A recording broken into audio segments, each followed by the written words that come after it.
We need to shift away from the fiction of growth that allows the takeover of the Earth's resources by a handful of corporations. We can protect biodiversity, have more food, and have more happiness.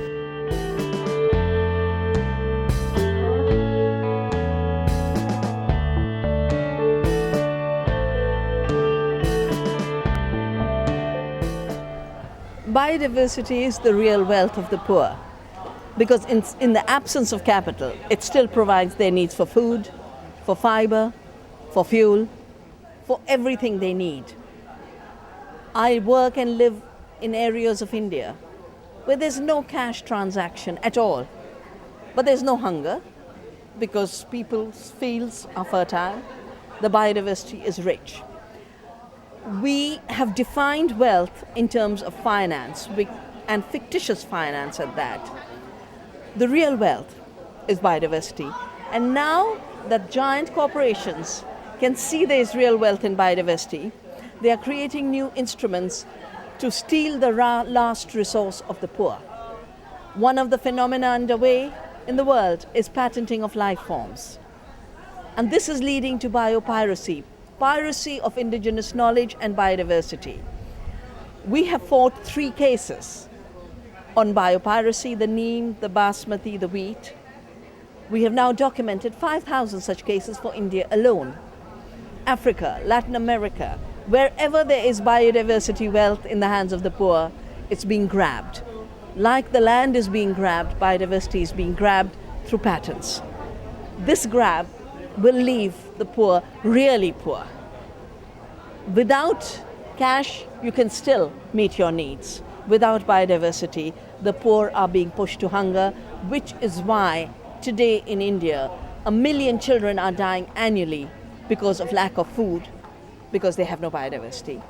And 1/4 of India is hungry. It's the destruction of biodiversity that is at the root of hunger.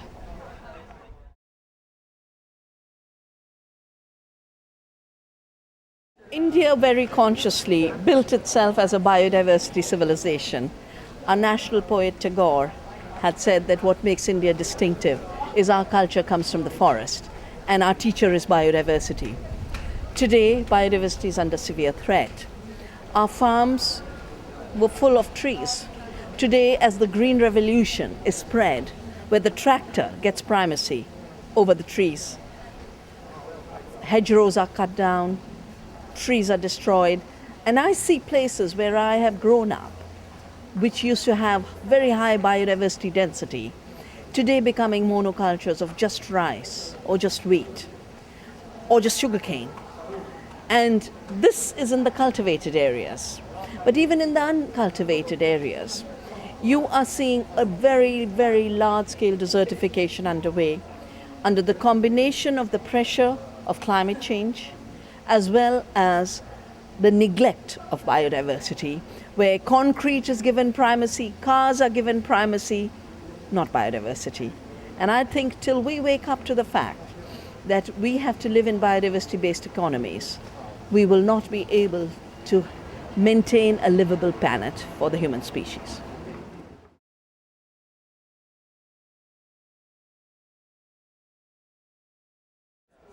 I think at this point of humanity being at the precipice of deliberate extinction imposed on itself, we need to remember a few things. The first is that nature is not just a resource for exploitation. She is just not the property of the mining companies or the biotech industry or the water privatizing companies.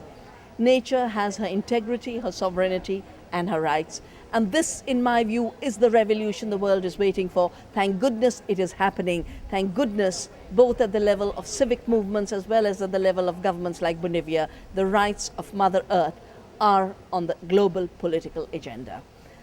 But if we recognize that the Earth has rights, then we all receive water from her. We receive food from her. We receive air from her. Anything that is received as a gift from the Earth and from nature has to be a commons. It cannot be privatized. That is why privatization of life forms through patents, or water through privatization schemes driven by the World Bank, or the privatization of the atmosphere and the air through carbon trading and emissions trading are all illegal and illegitimate in a legal framework based on the Earth's rights. And the third most important shift we have to make is everyone is being pushed into thinking that out of growth comes well-being for humans. But if that had to be the case, America has had the highest agricultural growth over decades. It is the country with the highest level of disease related to food, the highest level of obesity. Quite clearly, economic growth and well-being are not linked. Well-being comes from something else. And that's why we must celebrate Bhutan, which has defined gross national happiness as the aspiration for a nation, not just for individuals. We need to shift away from the fiction of growth that allows the takeover of the Earth's resources by a handful of corporations, pushing more and more people to hunger and thirst, more and more people to poverty, and the planet to a very, very vulnerable and fragile position.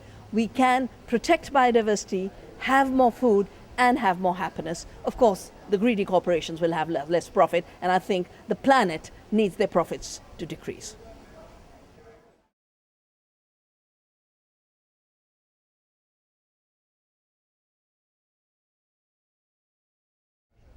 Well, of course, if every commercial could have an anti-commercial, that would be the ultimate dream world for democracy, because right now the same corporations that control the material world control the shaping of our minds through the media, through advertising.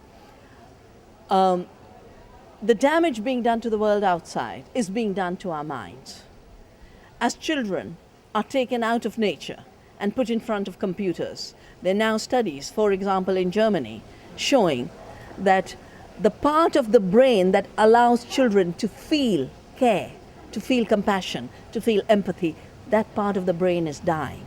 So we are literally creating human beings incapable of connecting, incapable of caring. The industrial system of corporate rule is based on producing human beings who lose their capacity to be human. Our challenge is to reclaim our capacity to be human and to be part of the earth. How do we do this education? By just reconnecting from the smallest level to the largest level. Because we are wired to be earth citizens, the forgetting is a short-term phenomena if we decide to remember that we are part of the earth's biodiversity and we need to celebrate this.